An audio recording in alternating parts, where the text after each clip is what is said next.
Welcome to the Marquis Masters Podcast. I'm Ryan Estes, and today's guest is James Eade, or Jim, from the Eade Foundation. Here's the tension. Jim set out to do something beautifully simple: use chess to give kids confidence, community, and a shot at a better future. Then reality hits. The need is endless. The requests get heartbreaking, and sometimes the most generous thing you can do is still not enough. In this conversation, Jim shares how chess became a lifelong gift, why it builds real-world courage in kids, and how the discipline of the board shaped his career, his writing, and eventually his recovery. We get into his near-life experience, his work around addiction and shame, and the surprisingly practical meditation tools he uses to quiet the monkey mind and reclaim peace. This episode is for anyone who loves mastery, meaning, and second chances: founders, parents, teachers, leaders, and anyone trying to turn struggle into service. For more information, go check out marquiswhoswho.com. It's the easiest rabbit hole you'll feel oddly proud about falling into. And if you enjoyed the episode, please leave a review like you're writing a move in chess notation: short, decisive, and slightly intimidating. And now my conversation with Jim. Jim, welcome to the show. Thank you. Yeah, it's so nice to have you here. I'm really excited to talk about your work. I know you're a very accomplished author, and you might be the first chess master I've ever had the honor of speaking to. So let's begin with the Eade Foundation. If you would, give us a broad introduction to the Eade Foundation and the work you do there. Thanks for that question. I love talking about this is a part of my life that I've spent the last 25 years devoted to charitable works. I've tried just about everything in chess: to be playing a chess player, a chess organizer, bringing together other players who are fantastic players from other countries, and doing that sort of thing. And chess governance, I've been on the boards of both the national and the world governing organizations, and I know I've dipped into all sorts of aspects of it, and I found the charitable work was the most rewarding for me. It seems like the more you give, the more you get back. And so I was president of a national chess charity. And in 2019, my dad died, and he was the one who taught me chess. And I was thinking, one of the most frustrating things about the national charity was if I got international requests, I would have to say no. So I got this brilliant idea that I would start an international charity, and so I could say yes. And the reason it was so brilliant was because I found out that I would be saying no much more often than I ever had before, because the supply did not meet the demand. The demand was endless. And so that was one of the things. It was a humbling lesson for me to learn that you could not solve the world's problems, even though I had many generous donors. They're just, and people wanted more than just chess sets and chess equipment. They wanted phones and computers and all sorts of different things. Of course, you could understand that, and the requests were very heart-wrenching. So I ended up saying no so often that it just took a lot out of me. And I was not aware of what I was getting into, which is the only excuse I can give myself for that. But it was a very humbling lesson. To know my own limitations was an important lesson. Great. So it's it grew to be an international chess foundation Yes. to help support players of the game of chess, which is incredible. Talk a little bit about why chess is important and why it was important for you. Yeah, I would say that giving the gift of chess to a child is giving a gift that can last a lifetime. And so this is the thing that I found out through me. When I never knew either my grandfathers, but when I got into chess as a 15-year-old, it was when I first played my first tournament game. There were people that would have been my grandfather's age who took an interest in me. And so I had that intergenerational experience, and I realized that this was a very important part of, for me, making sense of the world and my place in it. And so these are the types of things that I wanted to pass on to other people. And I found out that when I taught in chess in the schools, the kids were gain confidence. And this confidence was, we didn't tell them you have to be smart to play chess, because it's not necessarily true, but they thought that. And so when they realized they could play chess, they thought they must be smart. And this confidence was immediately transferable back into the other classrooms. So math tables, for example, didn't look so difficult or challenging anymore because they thought they could tackle them. So you give this gift of chess, and especially in other countries, impoverished countries that we were working in, these people didn't have any role models or hope for what they could do. But when they thought they could play chess, they thought all of a sudden they could do other things, and you give them this sense of inspiration and hope. And this is just a wonderful thing to see in a child. Yeah. And chess is one of those things that can give that gift to a child. Why It's wouldn't incredible. Yeah, and that you mentioned, it makes them feel smart. it? And I remember reading a study where they did kind of a double blind test where they would go into folks and be like, "Hey, you guys are really smart and you're going to nail this test." And they went in, took the test, and performed better than when they were like, "This test is really hard. I don't think you guys are capable of it." And they went over and performed much worse, which is probably there's a bit of intuition there, which is Yeah. to say Yeah. if you're trying to jump over the bar, you should probably set it low, jump over a couple of times and bring it higher and higher. Right. So the correlation of chess and intelligence, or at least the perception, is really interesting for kids. Now, I loved playing chess with my kids until they started beating me. Yeah, that was my dad. What he did was he took me to he was a math professor, and he took me to a colleague of his and said, "Here, you take him." Yeah, I don't want to play him anymore. So, you must have had some kind of natural talent at the game. Talk about your evolution and how your game kind of evolved over the years.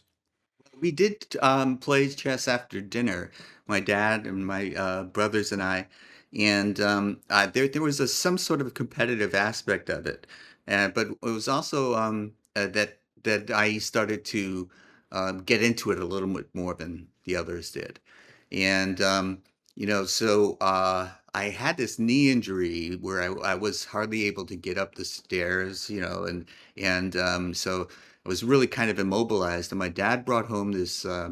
It would cost 25 cents. I remember that for some reason at a used bookstore, a chess book. It was by Aaron Nimzowitsch. It was called My System, and I devoured it. And all of a sudden, I was better.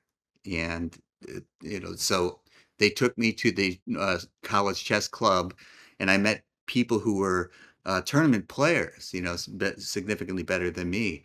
And after a little while, I got better than they were. And so they started taking me to tournaments in other cities and meeting other players. And it wasn't, I thought I was the next Bobby Fischer. Bobby Fischer was a world champion, became world champion in 1972. And that was the year that I played my first tournament game.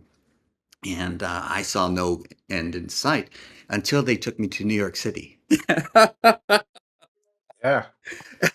And then another lesson in humility. There are guys my age who were better than I was, and just as cocky, just as sure of themselves, and so yeah, all of a sudden I realized, hey, maybe I'm not the next Bobby Fischer, but at the time it's self-reinforcing because I just kept getting better. Uh, so you just keep doing it because it just seems like there's no real end in sight. How good can I get? And so I was the top rated high school player in New England, but like I said, where I was in the Berkshire County, there wasn't a lot of stiff competition. But when I went to the bigger cities, Boston and New York, Yeah. Well, and it's very competitive. What was the relationship with the other competitors like? Was there camaraderie or was it kind of pretty cutthroat? well, it's changed, and it's an excellent question because at the time, I would make one friend a tournament. I would go to a tournament, I'd meet somebody new. We would play probably, and you learn a lot sitting quietly across from somebody for a couple of hours, and so sometimes you would just kind of hit it off, and you would analyze after the game, and you would become friendly, and you go out to lunch because you have to squeeze in a meal before the next round starts, and so you go out together and stuff. So, but in the 1990s, big money chess tournaments, like large entry fees and large prizes, were available, and so it became much more cutthroat, and people were you know, um, artificially lowering their ratings so they could qualify for a lower class prize, which was better, more lucrative than anything I'd ever competed for. And So there, it really was a change in the scenery. But when you got really competitive, um, and I mean like playing at a very high level, there is the fact that you know you might be competing with this person, and but there's also these friendships that do form. And so some of the people that I grew up with who became really grandmasters are friends to this day. And because they lead the same kind of lives, you know. They're masters of their own schedules. They go to the same tournaments. So sometimes they travel together and, you know, you end up having a lifelong friendship. Your resume tells people what you do, but it doesn't tell them who you are. That's where Marquis Who's Who comes in. For over a century, Marquis has profiled the world's most accomplished professionals, not just their titles or awards, but the human stories that make them exceptional. Every Marquis listee has a unique journey. The late nights, the breakthroughs, the moments of doubt that led to achievement. It's more than a list of credentials. This is your narrative professionally curated, your personal brand defined and reinforced, and your legacy historically preserved. If you've spent years mastering your craft, this is your chance to put it on record for validation, credibility, and legacy from an industry-recognized authority. Join the thousands of leaders recognized in Marquis Who's Who. To find out more about becoming an honored Marquis Who's Who listee and inspire the next generation with your story, visit marquiswho'swho.com. Neat. Now, have you found like with that kind of intense, kind of virtuosity, you kind of find rarefied air. Do you see that like when you study something and really discipline yourself for one thing to rise to a high level, that kind of excellence spills over into other areas in your life? Well, there was a quality that there was a lot of people talk about this, that the lessons that chess taught you were applicable in other ways in life. And you know, I got into systems programming and then managing systems programmers. And managing systems programmers is much like managing chess players. It just can't really be done. They're very independent thinkers and they want to do things their way. And so what I learned was like I could be, and I called myself a protocol converter, because what I would do is talk technical talk to the technicians, to the people who really understood the nuts and bolts, the machine language, and talk to them about what the priorities of the organization were and get them to create new solutions. And then I would go up and talk management talk to the executives. And so they would understand what we were working on. And then they would say, yeah, yes, do that, or no, don't do that, do this. And, you know, I would go back into the technician. So that was the role that I played, a protocol converter, speaking languages to both up and down, and getting them to meet in the middle, sort of. Because otherwise there was this tension. And so what I tried to do in life is, and I got this really good advice about this, is that, you know, I tried to find an optimal solution. And what I was told and what I learned eventually was that good enough is often the best you can do. And the optimal solution, it takes too much effort and you have pushed people too hard to get to the optimal solution. You know, but if you just can do good enough, to meet the needs of the business, to meet the needs of the individual, you know, then that often works and creates an atmosphere of cooperation, that pushing for the optimal solution creates an atmosphere of division often. So it's a great lesson. Many of the lessons I learned in chess I have that are applicability in my career and in the rest of my life. Love that. Do you see chess as kind of a language to experience the world? And kind of what I mean is, when I was playing a lot of music, I would start to see like my conversations were like, oh, I need to have more of a harmony in this situation, or the rhythm is off. So do you see like the movements in chess, the thinking in chess to become actually analogous of to everything else you're doing? Yes, and I love the fact that you brought up music as well, because you know there are a lot of musicians are good chess players, and Michel Deschamps who once said that not all artists are chess players, but all chess players are artists. And what he's referring to and what you're referring to is that there is a rhythm to the game. There's a beat to the game, and a discordant move will sound like a discordant note in music, and it's like, no, that's not right. Yeah. You're like, oh, oh, wrong key, wrong key. Something's wrong there, yes, and it will be jarring to a jazz player just as well. And there is a rhythm, and there's this understanding. Like I said, you're sitting across from someone quiet, not saying a word, for 2, 3 hours, sometimes longer, and there's a rhythm to it. There's a dialogue that takes place that's not verbal, and you pick up that rhythm, and if that guy's on the same rhythm as you are, there's an understanding that takes place there. And it's much like two musicians looking at each other and then knowing that they got it, they're in the same groove. And you know, that kind of thing, it's unspoken, but it's real. I can't deny it. Yeah. It seems like there's a common thread too, of like that kind of intense focus, and it's experiential. It's happening in real time, in the moment, which can be like very kind of consciousness expanding. And I know that like contemplative and meditative practice is important for you. Yes. Did you find chess to be kind of a bridge, and how do those things work together? Well, it's a wonderful question because I have thought about this and I'm not sure that I have that answer yet. Because there's one thing about chess is that you want an outcome, you want to find a solution. And in meditation, you want the experience. You want to surrender to the now, to be in the moment. And in chess, you're always future oriented. But the ability to sit still and concentrate, the ability to sit still and think, these are the qualities that you can train a kid, a 5-year-old, 6-year-old. You go to this large tournament with thousands of kids running around, and when the round starts and they press their clock to start the games, there's silence. And kids that age, it's amazing watching them running around and the noise that they can make. But when there's silence in the room, it's very profound.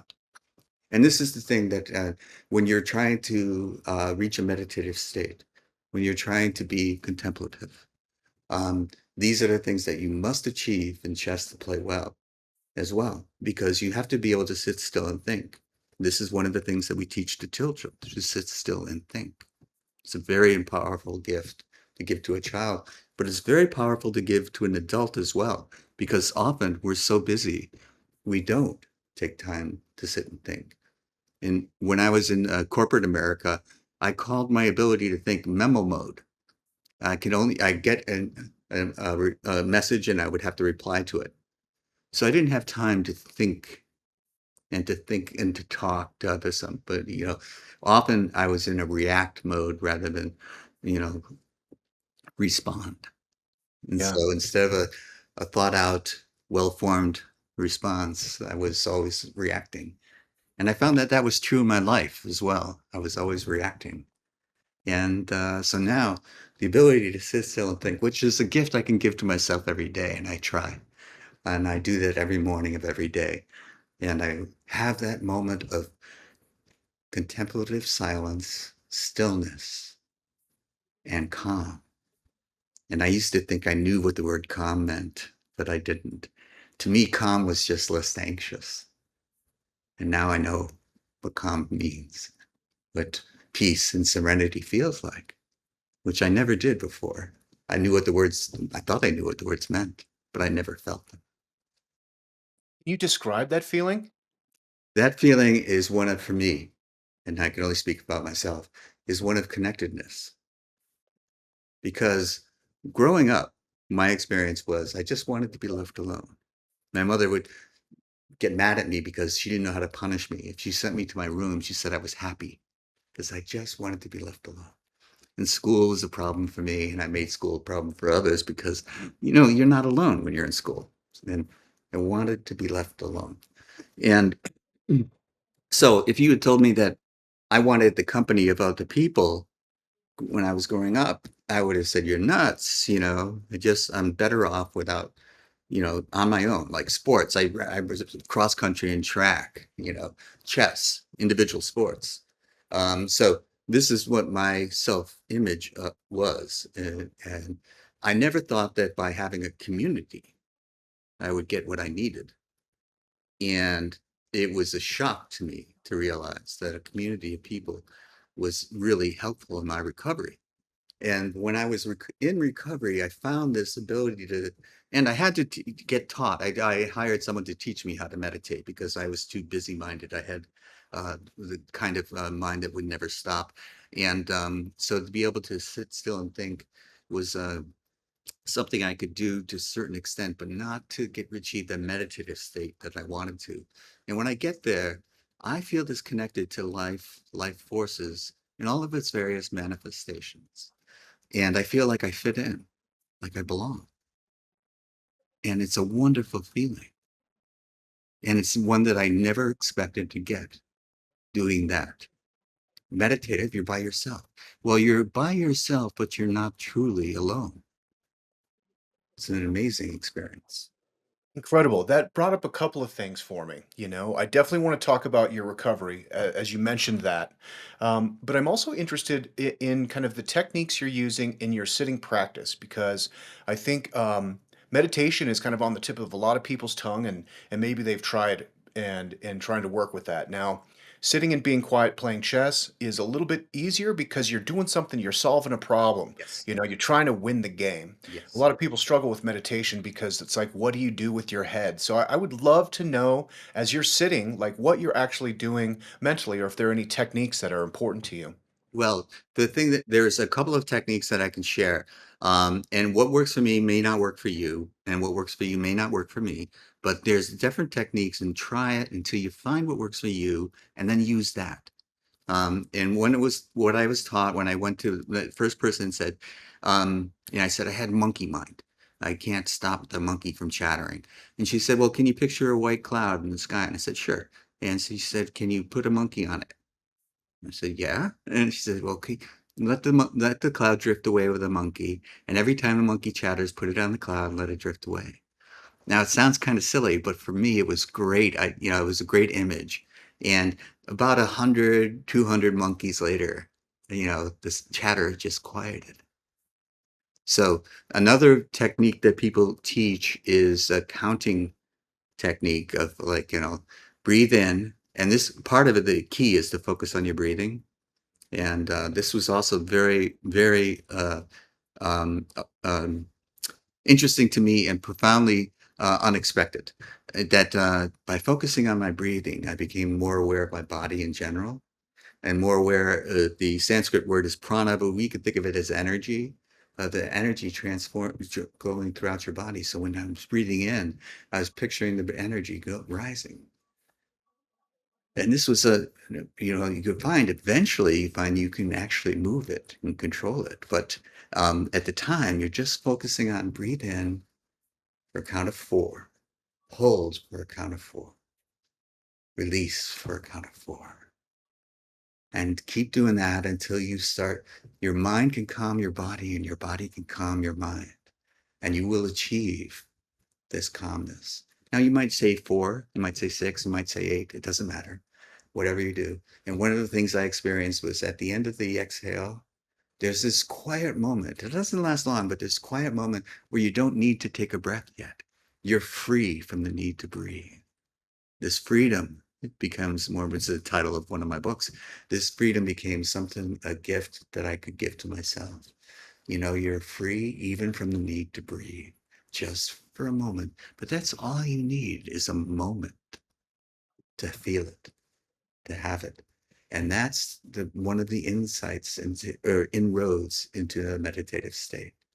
When you can feel that moment just for a moment, that now feeling of no need, not need to be anything, not need to become anything, just be. Incredible. I love it. And I am going to try putting some monkeys on some clouds. I think that's going to be successful for me. I need probably a few thousand of them. I got too many Yeah, monkeys. yeah. I probably sold myself short with a couple hundred. Amazing. And this kind of brings us to kind of your career as an author. Now, you wrote the smash hit Chess for Dummies, which, for folks that don't remember, that series in the 90s was unbelievably massive. It probably did half of Barnes and Noble's book sales. Was everything was for dummies. So what an unbelievable pleasure and honor it had to be to write that book, which was a smash hit. And Yes. I know that your last few books have been talking a little bit more about recovery and addiction. So maybe kind of just introduce us to your writing career. And I really want to make sure we talk about your latest books and kind of where you're going now as an author. Yeah. Okay. Thank you. Yeah. My writing career, basically, when I um, uh, got got as good as I was going to get as a chess player, I turned into writing. You could talk about other people's games. You may not be able to play a great game, but you can criticize other people. So I was into writing, and I was editor of a couple of different magazines, and I was president of the Chess Journalists of America. So I wrote a couple of books on chess, and then I noticed that these for dummies books, and I noticed when I was just shopping, there was a Microsoft Word for Dummies, which I bought and used because all the stuff about macros and stuff like that, the Microsoft manual itself was pretty useless, and the Microsoft Word for Dummies was great. And so then they had an announcement that they're going outside of just computers, and they're going into what they call the trade publications, and I thought chess would be perfect because part of what they did was whatever for dummies was demystifying something that people thought was complicated and make it accessible to the average person. And you called them the dummies, but if you're intellectually sure enough of yourself that you don't mind being called a dummy, we're all dummies when it comes to certain subjects. I didn't New understand. things. To Yeah. new things. Everybody is, Yeah. yeah. So, I thought Chess for Dummies would be perfect. So I pitched them the idea. They asked for a sample chapter. I wrote the sample chapter. They asked for another. I wrote that, and I got a sit down meeting, and then I got the contract. And it was the smartest thing I ever did in chess because they had unbelievable distribution muscle. And Oh like you yeah. said, in the 90s, they were everywhere. And Yeah. they went around bookstores, they went through Costco and Price Chopper and all these different types of distribution methods. So the bookstores had to come to them. And so they were oversized, yellow and black. You could spot a dummies book from across the room, and so yeah, it sold over 100,000 in the first year, and chess books don't sell like that. And Yeah. so it's in the fourth edition, and it's been selling since 1996, still selling. And actually, next month, December 4th, Chess Openings for Dummies is going to come out, the second edition of that. I wrote the first edition in 2010. So I wrote about a total of 6 books. Some of them have gone into multiple editions. The Chess Player's Bible was a publisher in London asked me to write that only because I had written Chess for Dummies, I'm sure. And so I wrote that, and that went into a second edition. The Chess Openings for Dummies is in the second. Chess for Dummies is in its fourth. But in 2016, I had what I call a near life experience because I was more dead than alive. People will call it a near death experience, and that doesn't really sum it up for me. And I ended up going into recovery and from addiction, and that process was very, very uh, profound. And also, I realized that it was much like for dummies, this was a scourge. Many people were experiencing this, but very few people had the ability to even talk about it, and let alone talk about it with some wisdom behind it, because this was more of a shame-based type of thing. This addiction, recovery, something you're a failure, you're this, you're that. So there's a lot of blame. So my last book is called No Blame, No Shame. And that's, it's profound to be able to meet that shame and meet somebody, help them work through it so they can hold their head high and look people in the eye again. And when Mm. you see that, I get more than I give when I help someone recover that sense of self-worth. And this is the books that I'm writing now are concentrating on that, sharing the message that anyone has the power and potential to recover. And there's no reason for you to be ashamed of yourself because it's a scourge, it's a disease that has affected so many people, and it's a family disease. It affects the entire family, all the loved ones involved. So, it's not high time that we stop being ashamed of ourselves and people shaming us because, you know, you're just lucky if you haven't had this happen to you or your family. It's not because you're superior in any way.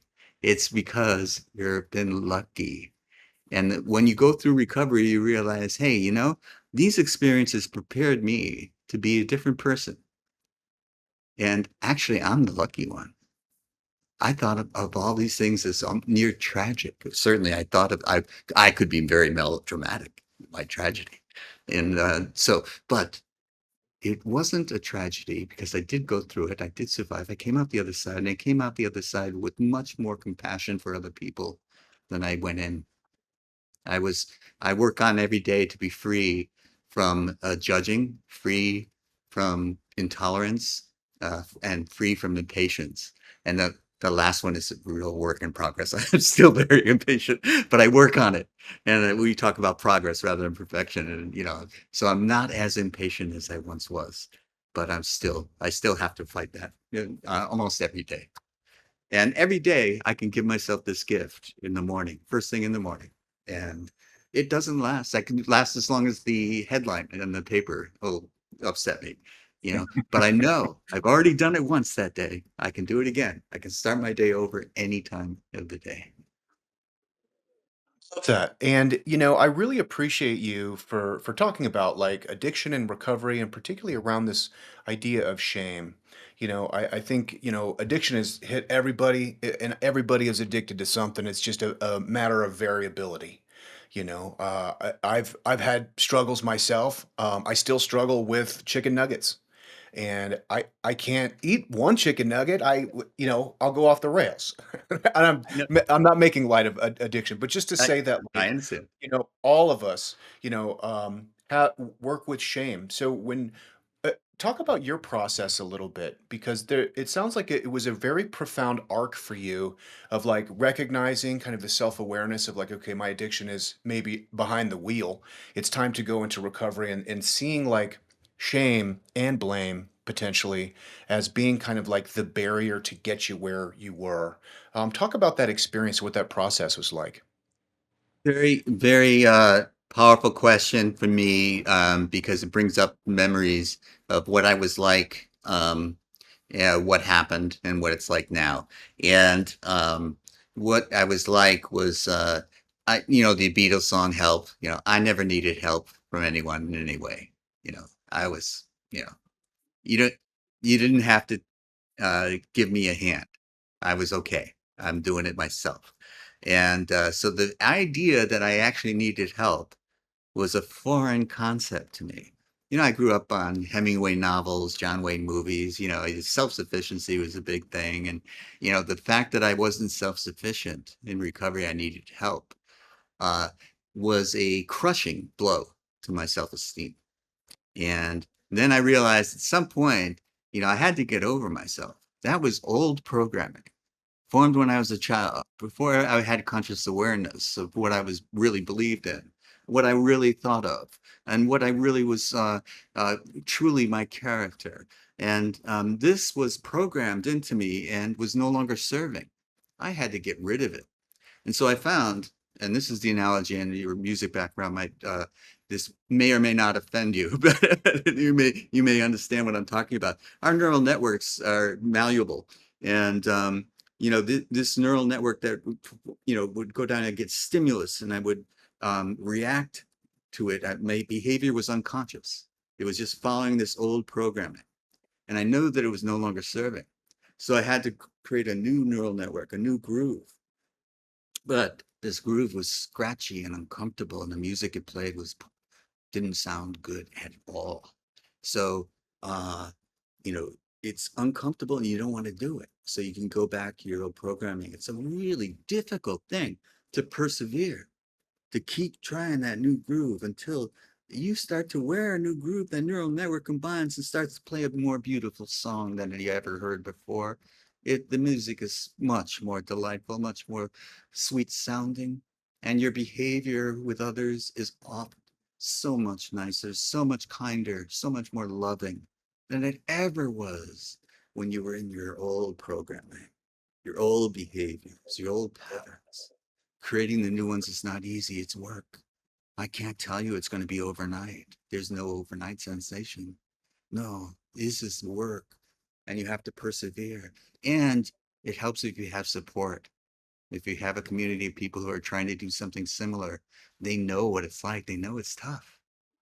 And so you get together and you share, what's going on with you today. And, you buck each other up a little bit. And you also realize that you're not in this alone.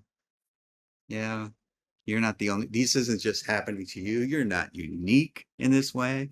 This this addiction, this affliction of addiction is profound and it is widespread. And your coping mechanisms that used to serve no longer serve, replacing them with coping mechanisms that are more helpful to you and to others, to people in your sphere of influence. All of a sudden they like you more, they want you around, you're helpful to them. And this you get back more than you give when you're helpful to others, and you see the outcome. You see that reflected in their behavior. And then, like we have people that we help in recovery, and they start helping others. And when you see that phenomena, when someone you've helped recover is helping someone else recover, wow, that's how it works. Amazing. If someone was looking for that kind of community, do you have a recommendation for them? Well, this is something that I do take very seriously because I don't want to recommend something that I have not had experience with, and I also don't want to recommend something that won't suit you, and I have no way of knowing what will suit you. Yeah. Um, so my experience, there are 12-step programs that everyone seems to know about, but there are also Buddhist-based programs that fewer people know about. I can mention Refuge Recovery and Recovery Dharma for a couple of them. There are other things that I tend to have a more of an Eastern influence on and yoga in the 12 steps is really something that's been incredibly helpful to me. It's the yogic principles that are behind the 12 steps. And the 12 steps are part of a recovery system that has worked for millions. And I don't want to put anybody off, because that might work for you. But if it doesn't work for you, don't give up because there are other programs out there. There are other ideas that you can explore that may resonate with you. And at first, I didn't know this inner resonance. I didn't understand when someone would talk about inner resonance. I didn't know what it meant. I didn't have it. I didn't think I had it. Of course I had it. I just was disconnected from it. And now I'm connected to it. And so now it's my guide. And it's like the music you said, if you hear it and it doesn't sound right, maybe it's not for you. And if it sounds right, you learn to trust that inner resonance. You learn to trust your instincts again. And once you can trust yourself, then you can be who you need to be. You can walk your path. Even if 100 people are over there saying, come on, this path's best. We know this is the solution. You say, no, I know this is right for me. That if I walk that path, I'm going to be wasting my time and yours.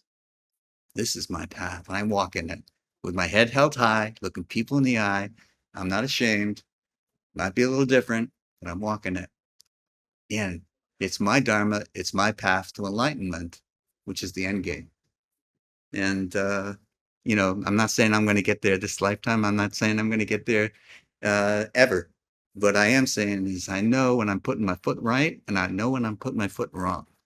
And I never used to know that. I had no concept of it. And so now So it's a it's a beautiful way to live. And I am not even remotely interested in losing the power of choice that I gave up when I was first suffering, when I bent my knee to the tyranny of addiction. I lost my power of choice. It's precious to me now.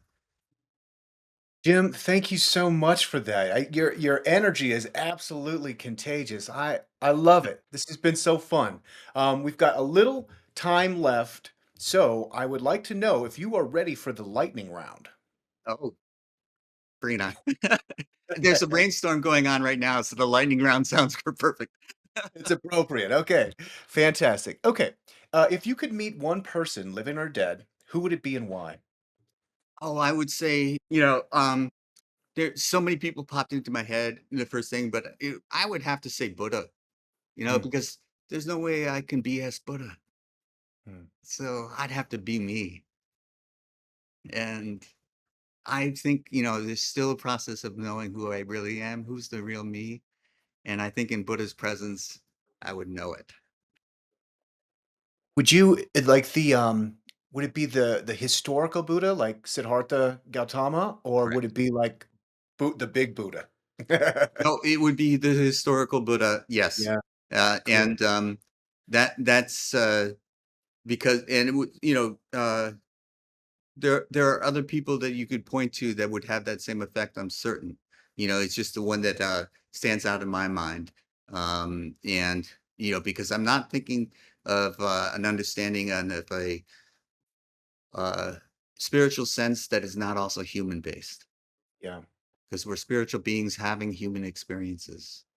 And so the historical Buddha, the historical Jesus, those are the people that I would like to meet. They're still human beings, but they have mastered the contact with spirituality that I have not yet. Amazing. Okay. If you could start your career over again, would you have made any different choices? Well, one of the things, both my parents were teachers, and I decided I never wanted to be a teacher. And then when I was in corporate training, I found out that I was really good at it and I liked it a lot. So maybe I would have been more open to teaching than I was when I was first getting started in my career. Nice. That's funny. Throughout the course of your career as a whole, as well as your personal life, what would you say is the most important lesson that you've learned? Oh, I uh, talked about it a little bit before. I was so focused on getting the optimal solution and pushing people beyond their comfort zone to achieve that optimal solution. And when I relaxed and found something that was good enough, and you could get people feeling good about themselves because they could achieve good enough. If you could help them do that, pushing further was no was not only, it was counterproductive. It wasn't better to push for the optimal.